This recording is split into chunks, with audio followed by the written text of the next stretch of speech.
No a takto skúšam každý jeden magnet, aby som si bol 100% istý, či som ho dobre otočil, lebo magnet nemôžete otočiť opáčne.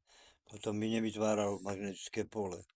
Takže tu je vlastne, takto si to vlastne otestujem, aby som každému poslal magnet, ktorý je správne polarizovaný.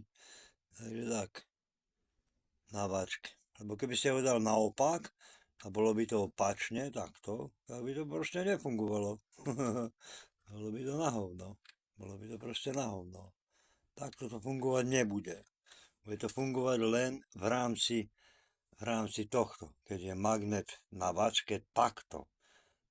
Tu pripevnený a otáča sa okolo senzora, teda halového snímača. A keď sa otáča, tak proste vytvára magnetické pole a to pole indukuje asi tak. Vždy to musím dať správne. Ak by som to dal naopak, tak by to nefungovalo. Asi tak. No.